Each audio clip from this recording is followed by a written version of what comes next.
నమస్తే, welcome to ఆకాశం news. బులెటిన్లోని update చూద్దాం. రైతు బంధు అమలుపై తెలంగాణ ఉప ముఖ్యమంత్రి బట్టి విక్రమార్క కీలక వ్యాఖ్యలు చేశారు. రాష్ట్ర వ్యాప్తంగా రైతు బంధు పంపిణీ కార్యక్రమాన్ని ప్రణాళికబద్ధంగా చేపడతామని వెల్లడించారు. ఈ సభా కార్యక్రమాన్ని తొలి రోజే ఇక్కడి నుంచి మొదలు పెడదాం అనుకునే ఈ కార్యక్రమాన్ని ముగింపు కార్యక్రమంగా, అంటే రైతు భరోసా రైతులకు ఇచ్చేటువంటి కార్యక్రమాన్ని ముగింపు కార్యక్రమంగా, అంటే వర్షాలు వెదర్ ఫోర్కాస్ట్ ఇన్ఫర్మేషన్ తీసుకొని దానికి అనుగుణంగా ఒక డ్రై స్పెల్ కనీసం 1-2 రోజులు ఉండేటట్టుగా చూసుకొని ఈ సభని నిర్వహించాలని గౌరవ ముఖ్యమంత్రి గారు కేబినెట్ నిర్ణయం చేయడం జరిగింది.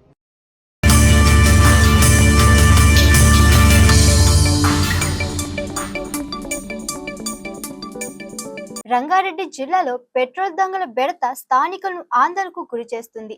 ఇంటి బయట పార్కు చేసిన బైకుల నుంచి పెట్రోల్ చోరీ చేస్తున్న ఘటనలు వెలుగులోకి వస్తున్నాయి. తాజాగా ఇబ్రహీంపట్నంలో జరిగిన ఓ ఘటన సీసీటీవీ కెమెరాలో రికార్డ్ అయింది.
రాజేంద్ర నగర్ రాజకీయాల్లో మరోసారి అంతర్గత విభేదాలు బయటపడ్డాయి.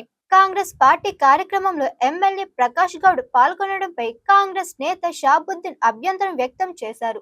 పార్టీ సమావేశాల్లో స్థానిక నాయకులకు ప్రాధాన్యం ఇవ్వడం లేదంటూ ఆయన అసంతృప్తి వ్యక్తం చేశారు. ये देखिए, ये फोटो देखिए, ये मीटिंग की फोटो है। ये हमारे हल्के राजेंद्र नगर के एमएलए साहब की ज़ेर निगरानी ये प्रोग्राम रखा गया। हमको ये तयखुन दिया गया था कि ये Congress party district Congress committee की जानिब से ये प्रोग्राम रखा जाएगा और हर एक कांग्रेस पार्टी के कार्यकर्ताओं के साथ इंसाफ होगा। अगर आज हम कांग्रेस पार्टी के कार्यकर्ता इतने मामूली हो गए कि हमें कोई जगह नहीं दी जाएगी हमारे हल्के में, हमारे ही प्रोग्राम्स में, बल्कि बीआरएस पार्टी के लीडर्स, बीआरएस पार्टी के कैडर इस प्रोग्राम में शामिल है।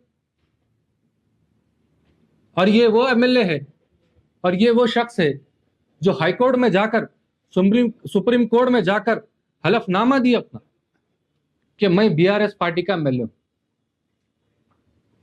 तेलंगाना के स्पीकर के पास जाकर हलफनामा दिए कि मैं बीआरएस पार्टी का एमएलए हूं।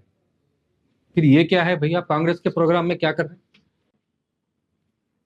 अगर आप बीआरएस पार्टी के एमएलए हैं, अगर आप बीआरएस पार्टी के आप एमएलए होकर आप जब सुप्रीम कोर्ट, हाई कोर्ट और तेलंगाना स्पीकर के पास जाकर आप हलफनामा देते हैं, फिर आप कांग्रेस की मीटिंग रखते हैं और कांग्रेस की मीटिंग में बीआरएस के कैडर को रखते हैं और कांग्रेस के कार्यकर्ता को दूर करते हैं, ये कौन सी सियासत? क्या ये जमहूरियत का हिस्सा है? अजीबोगरीब माहौल हो रहा है हल्का राजेंद्र नगर में। कांग्रेस पार्टी खुद मुख्तारी से जो है हुकूमत में आई, क्या जरूरत थी हमको जो है दूसरे पार्टी के जो एमएलए को लेने की? फिर भी हमने सरेआम जो है तस्लीम किया आपका डिसीजन, मगर आपके डिसीजन लेने के बावजूद कांग्रेस पार्टी के कार्यकर्ताओं को दूर रखा जा रहा है, तो हम तो ये सवाल करेंगे। तो हमारा फर्ज बनता है, हमने हमारी बात एआईसीसी के सामने रखी, हमने हमारी बात टीपीसीसी के सामने रखी, मगर कोई भी आज तक हमारे लिए उठकर आकर जो है हमसे बात नहीं की। तो आज मजबूरन मुझे आप तमाम लोगों के सामने आना पड़ रहा है। और मजे की बात यह है, ये तो मीटिंग हुई, फिर ये मीटिंग में ये मौसूफ भी है, मालूम नहीं ये मौसूफ कौन है। ये मौसूफ जो है आकर जो है ट्रेनिंग दिए, ये खुद जो है बीआरएस पार्टी के एमएलसी के फर्जंद है। अब ये आके हल्का राजेंद्र नगर में हमारे लोगों को जो है ट्रेनिंग दे रहे हैं।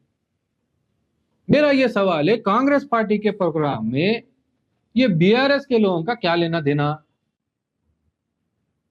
और इस प्रोग्राम में कंटेस्टेड एमएलए राजेंद्र नगर कस्तूरी नरेंद्र भी नहीं। कस्तूरी नरेंद्र जो थे पहले क्या काम में कंटेस्ट करें अभी वो, तो ये मसला है, ये मसाइल है। जब आवाम जब है, आप जब खुद जो है ये कह रहे हैं कि मैं बीआरएस पार्टी का एमएलए हूं, फिर आप कांग्रेस पार्टी में शामिल है, कांग्रेस पार्टी में शामिल होकर कांग्रेस के कार्यकर्ताओं को दूर रखा जा रहा है। फिर उसके बाद आवाम आपके पास जाती है, कांग्रेस के कार्यकर्ता अगर जब जाकर आपसे मिलते हैं, जब आपसे पूछते हैं कि हमारे साथ गलत हो रहा है, आप हमारे साथ इंसाफ करिए, तो वो कहते हैं मैं बीआरएस का हूं, ऐसा हाथ बता के बोल रहे बीआरएस का हूं। जब बीआरएस के लीडर जाके उनसे कहते हैं कि आप तो बीआरएस में हैं, आप हमारे साथ इंसाफ कीजिए, फिर उनको हाथ बता के कहते हैं कि मैं कांग्रेस का हूं। ये कौन सी सियासत है? हमको आवाम के दरमियान में जाके जवाब देना है, आपको क्लियरिटी देना पड़ेगा। आप वहां पर एक क्लियरिटी देंगे, वहां पर एक बात करेंगे, यहां पर एक बात करेंगे, कब तक चलेगा? और इसमें सफर कौन हो रहा है? कांग्रेस का कार्यकर्ता, कांग्रेस पार्टी के कार्यकर्ता सफर हो रहे हैं, ग्राउंड लेवल कार्यकर्ता सफर हो रहे हैं। तो ये मसला है, ये मसाइल है। अब फिर काम क्या हो रहा है? आप बीआरएस के एमएलए मुंतखब, कांग्रेस पार्टी में शामिल, हल्का राजेंद्र नगर में ये काम हो रहा। एनटीआर जयंती, एनटीआर साहब का केक काटा जा रहा, जोरों शोरों से कूद कूद के हमारे हल्के राजेंद्र नगर में। हाथ पकड़े कांग्रेस का, गाड़ी चला रहे बीआरएस की, अब क्या कर रहे, साइकिल मार रहे। ये कौन सी सियासत है? ये हमारे समझ से बाहर है भाई। ऐसी सियासत मैं आज तक नहीं देखा। इसलिए हम तकलीफ में आकर मजबूरन जो है, हमारी बात कोई सुनने वाला नहीं है, हमारे बीएलएस परेशान है, कांग्रेस पार्टी के कार्यकर्ता परेशान है, इसलिए मुझे आप तमाम लोग के दरमियान में आके ये बात करना पड़ा। हमारे कई लीडर तो फौत हो गए, आज हमारे दरमियान में नहीं। 10 साल जद्दोजहद की उन्होंने, मगर आज हमको सुनने वाला, कोई पूछने वाला नहीं। हमारी खुद की पार्टी हमसे दूरी इख्तियार कर रही है। मेरा ये सवाल है, हमारी पार्टी हमसे दूरी क्यों इख्तियार कर रही है? क्या हमारे कार्यकर्ता आप तमाम लोगों के लिए काम नहीं करे? इतने सालों से जो है तवील अरसा हमने कांग्रेस पार्टी में गुजारा है, उसके बावजूद हमारे साथ ये नाइंसाफी होगी। तो बताइए, हम ये सवाल हमारा करना जायज है या नहीं? इसलिए हम आप तमाम लोग के दरमियान में आए हैं और हमारा ये सब्र का जो है ना इम्तिहान हमारा खत्म हो चुका।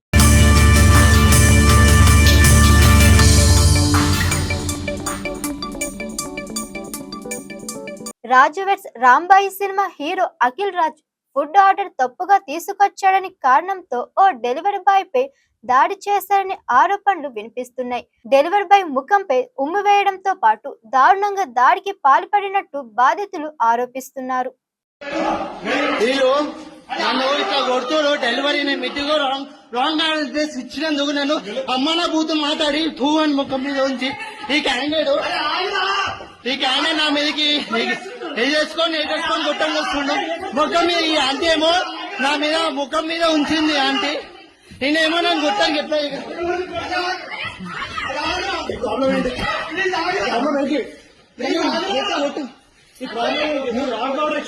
రాంగ్ ఆర్డర్ ఇచ్చినాను. నేను సారీ చెప్పినా. నువ్వు నన్ను గొట్టానికి ఎట్లా వస్తున్నావు? నువ్వు నన్ను గొట్టానికి ఎట్లా వస్తావు?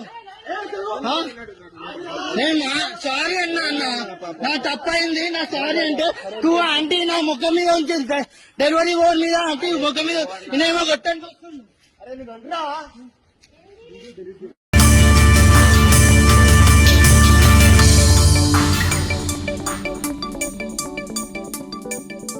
హైదరాబాద్ లోని దిల్సుఖ్ నగర్ లో ఉద్యోగాల భర్తీ కోసం నిరుద్యోగులు చేపట్టిన ధర్నాకు తెలంగాణ రక్షణ సేన చీఫ్ కల్వకుంట్ల కవిత మద్దతు తెలిపారు. నిరుద్యోగులతో కలిసి ధర్నాలో పాల్గొన్న ఆమె వెంటనే ఉద్యోగ నోటిఫికేషన్లు విడుదల చేయాలని, 2 లక్షల ఖాళీలను భర్తీ చేయాలని, అలాగే జాబ్ క్యాలెండర్ను అమలు చేయాలని ప్రభుత్వాన్ని డిమాండ్ చేశారు.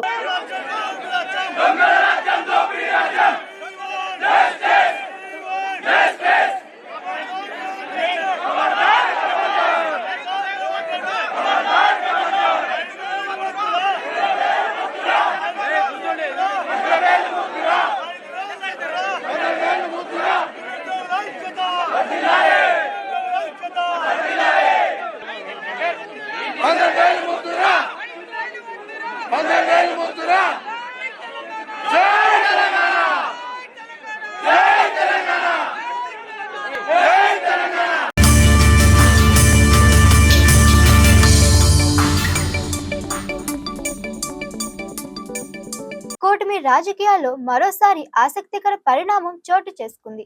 బీజేపీ ఎమ్మెల్యే సమక్షంలోనే బీజేపీ కార్యకర్తలకు టీడీపీ నేతలు హెచ్చరికలు చేసినట్లు ఓ వీడియో వైరల్ గా మారింది. నీళ్లు కొల నీళ్ళు అంటే నీళ్లు లేవు, గంట నీళ్లు మీకు లేవు.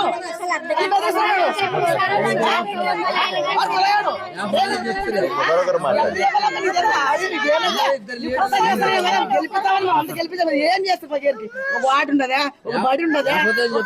చెప్పారు సార్, ఒకసారి వద్దాం మమ్మల్ని సులసంగా ఉంటాం. పింఛన్ రాలేదు, ఇంట్లో ఉన్నది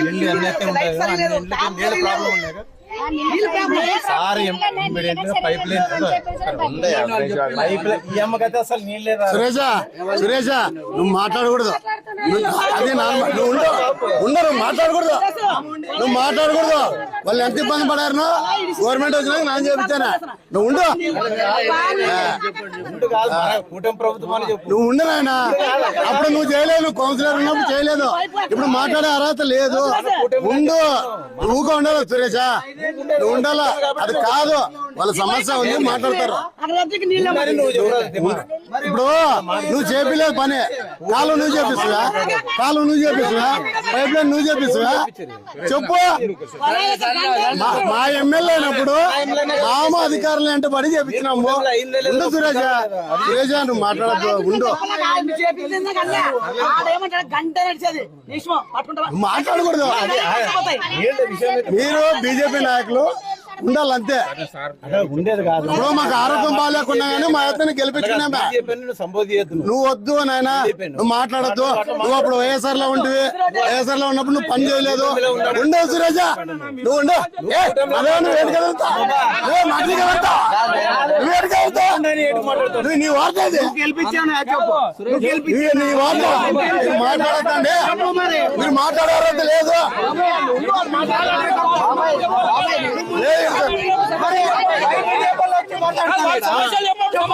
అదే నువ్వు మాట్లాడదు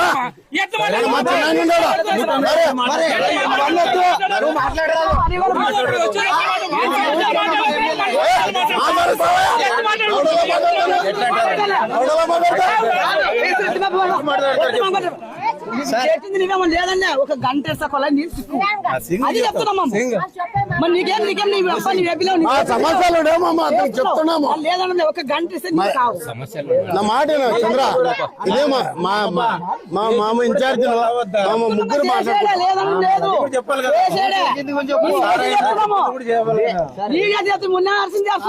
మీరు రావద్దు మనం కొట్టడంలో మీరు రావద్దండి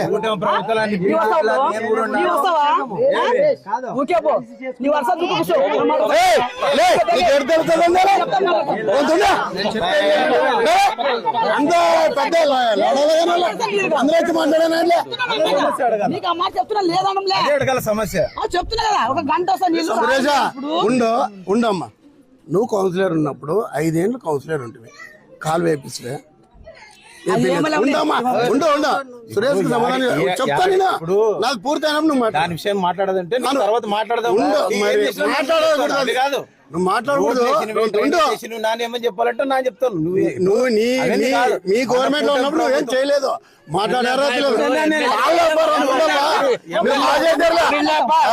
స్టోర్ ఏమని మరి నన్ను ఎన్ని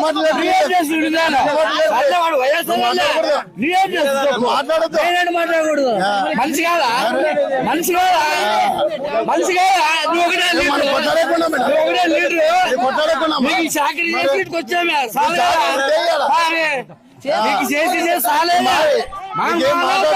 విధానం తెలు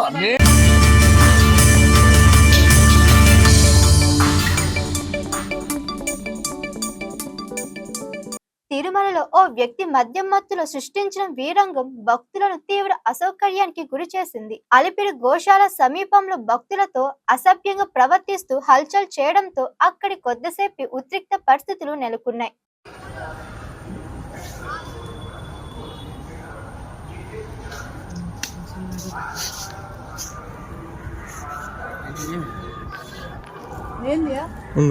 చెప్పు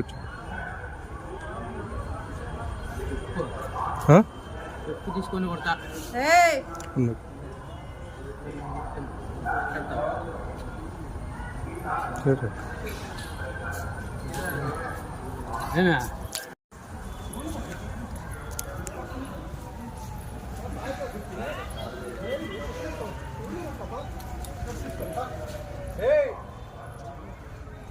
గోశాలలో అల్లిపిరి పాదాల దగ్గర ఇలాంటి వ్యక్తులను అంతా ఎంకరేజ్ చేసి అసలు ఎవరు పట్టించుకోకుండా పోలీసు వాళ్ళంతా ఇక్కడ ఎట్లా బిహేవ్ చేస్తున్నారు చూడండి. ఇలాంటి వ్యక్తులంతా అలో చేస్తా ఉన్నారు. ఇక్కడ బందోబస్తు కూడా లేదు, పోలీసుల భద్రత కూడా లేదు. అసలు తాగేసి వచ్చి చొప్పు తీసుకొని కొడతానని వచ్చి పైకి వచ్చి ఎలా అసలు ఇలాంటి వాళ్ళంతా ఎలా అలో చేస్తారు ఇక్కడికి? దొంగలే సెల్లు తీసుకోవాలని చూసేసాడు. బంగ్యాక్ తాగేసి పోలీసులను పిలవండి.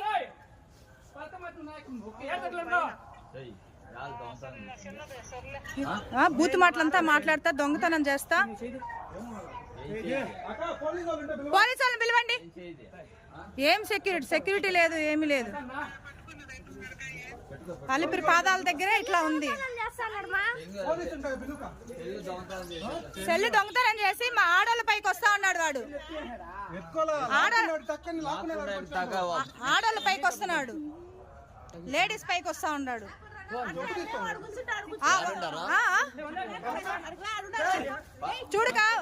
చూడండి, ఇలాంటి వాళ్ళంతా భక్తులు ఏం కావాలా?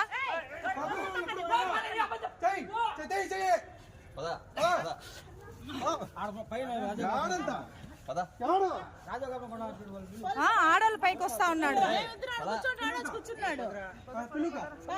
మీకు కూడా భద్రత లేదా? ఇలాంటి వాళ్ళు అసలు గుళ్ళోకి ఎట్లా అలో చేస్తున్నారు? గుళ్ళోకి ఎలా అలో చేస్తున్నారు ఇలాంటి వాళ్ళని?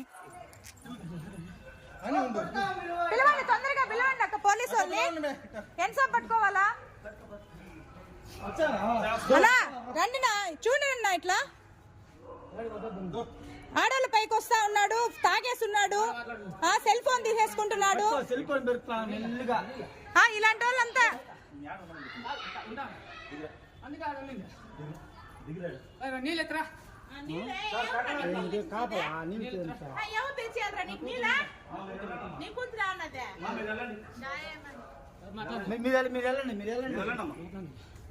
కూర్చోండి. ఫోన్ లాక్కునేసి ఆడోళ్ళ పైకి వస్తా ఉన్నాడు.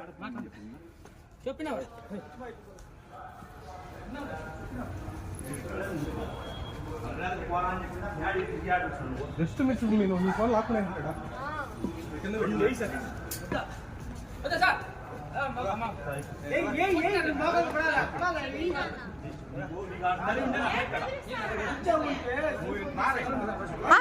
ఆడోళ్ళ పైకి వస్తున్నా. సెల్ ఫోన్ ఎత్తుకోవడమే కాదు, లేడీస్ పైకి వస్తా ఉన్నారు.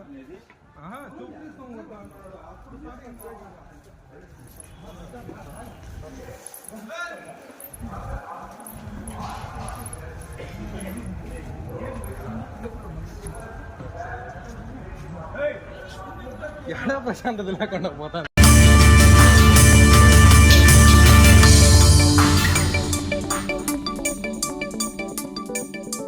కర్నూలు జిల్లాలో ఏరువాక పౌర్ణమి వేడుకలు వినూత్నంగా నిర్వహించారు. సాంప్రదాయానికి ఆధునికతను జోడిస్తూ యువకులు సినిమా పాత్రల వేషధారణలో సందడి చేశారు.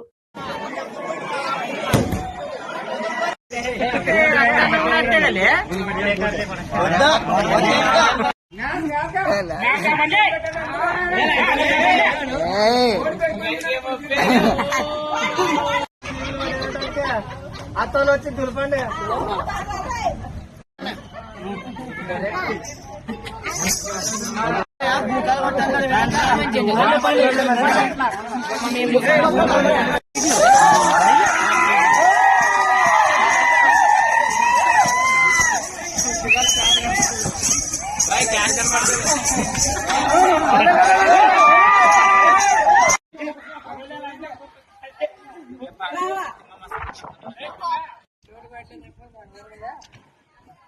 ఇంది ఇచ్చిపోయి ముందుకు ఎక్కువైతుంది కదా లాస్ట్. డాడీ రేపు ఫోన్ చేస్తాం కూడా. ఛానల్ ఏమని చెప్పాలి?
ఫ్రెండ్స్, మాది కర్నూలు జిల్లా ఎమ్మెగనూరు మండలం గుడికెల్ గ్రామం. ఏరువాక పుణ్యానికి మేము గెటప్ చేస్తాం ప్రతి సంవత్సరము. ఈ సంవత్సరము రాఘవది కాంచన్ వేస్తున్నాం గెటప్. రాఘవ్కి టైప్ చేయాలని కోరుతున్నాం. నా పేరు సంతోష్ కుమార్, కర్నూలు జిల్లా ఎమ్మెగనూరు మండలం గుడికెల్ గ్రామము. ఈ రోజు ఏరువాక పౌర్ణమి సందర్భంగా అయితే మేము ఈ గెటప్ వేసినాము. ఊర్లో వాళ్ళందరూ ఎదురు పండుగ సందర్భంగా కాంచార fans, NTR fans, Prabhas fans అందరూ వాళ్ళు అభిమానంతో వేస్తే మేము అలా కాదు, మేము బోన్ గా చేస్తున్నాం. ఈసారి మేము దుబాయ్ షర్ట్స్ వేస్తున్నాం. ఇంకా మా ఫ్రెండ్స్ వాళ్ళు రైతులు కూడా వేస్తున్నారు.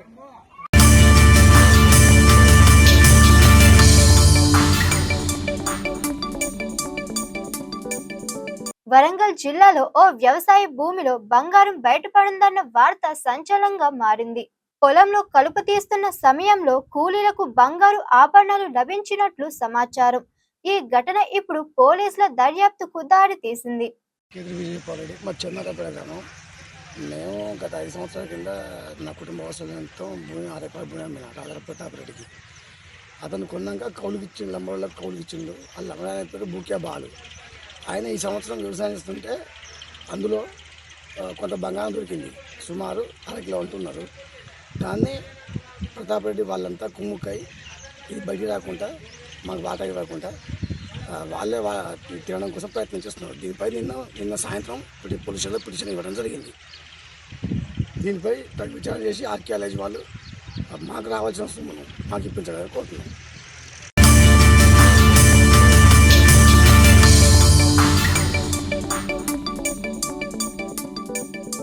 ఆంధ్రప్రదేశ్ రాజకీయాల్లో డిప్యూటీ స్పీకర్ రఘురామకృష్ణ రాజు చేసిన వ్యాఖ్యలు చర్చనీయాంశంగా మారాయి.